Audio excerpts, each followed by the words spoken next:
nga tebannasimbula kuva we baasuze abalamazi okuva e Nebbi basoose kusimba miti 24 ku kigo kya Our Lady and St Jude e Naggulu okukiikirira abalamazi 24 abakatuliki abafiira eddiini.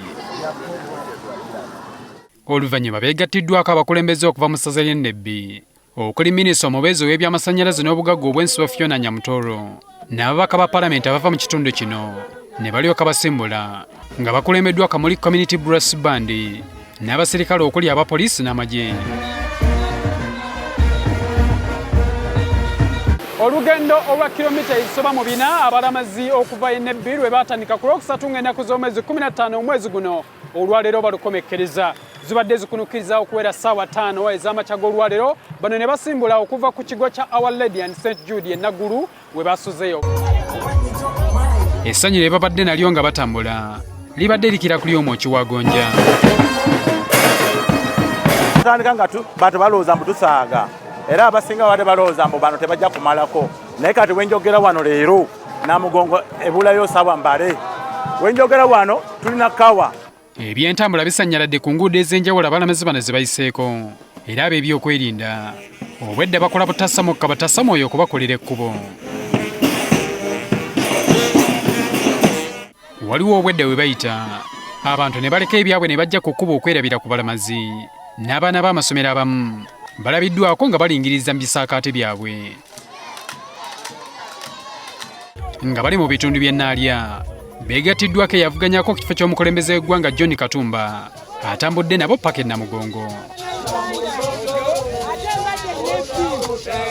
Nga bali Kinyana Mpindi n'enkulungo y'ekyali Wajjala abalamazi basanze bannaabo ab'eggwanga ly'abaluulu abawangalira mu bitundu by'ekira nga babalindiridde era babaaniriza mu maanyi n'amazina ebivuga n'entongooli.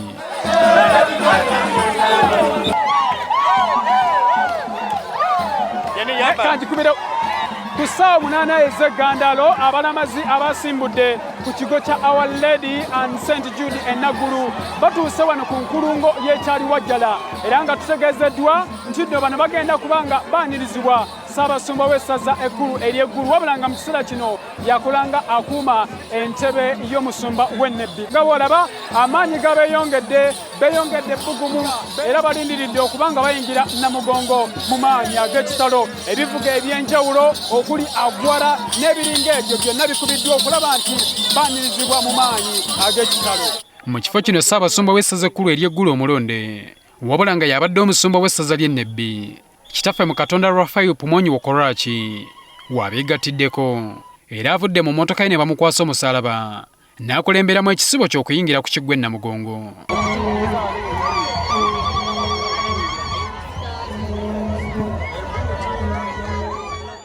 Omusaalaba agusitudde bukkolokolo n'agukwasa bwana mukulu w'e Namugongo Reverend Father Vincent Lubega. Today the shrine is opening the door to receive all the pilgrims, and the rector of the shrine will give the key of the shrine to Nebbi Catholic Diocese. Betulaba omusumba wa diocese y'e Nebbi nga ali wano ekitegeeza diocese etuuse. Oluvannyuma abalamazi bonna bayingidde mu kigo ky'abajulizi ba Uganda okwetaba mu kitambiro kya mmisa. Twogeddeko n'abamu ku balamazi ne batubulira bwe bawulira oluvannyuma lw'okutuuka ku ntikko y'olugendo lwe bamazeemu ennaku 15. Now we are in Namungongo. I'm very happy because what I want, I've really made it. I'm feeling now fresh air than where I've been. Kwategese nnyo era kyanjawulo nnyo ku luno ffe tugenda kumenya rekodi egenda kubooga nga tewali na bakuyingira. Kati bano balindiridde olunaku lwa bbalaza okukulemberamu emikolo gy'okulamaga egy'oku ntikko ku kiggwa ky'abakatuliki. Habert Kamoga, NTV Akawungeezi.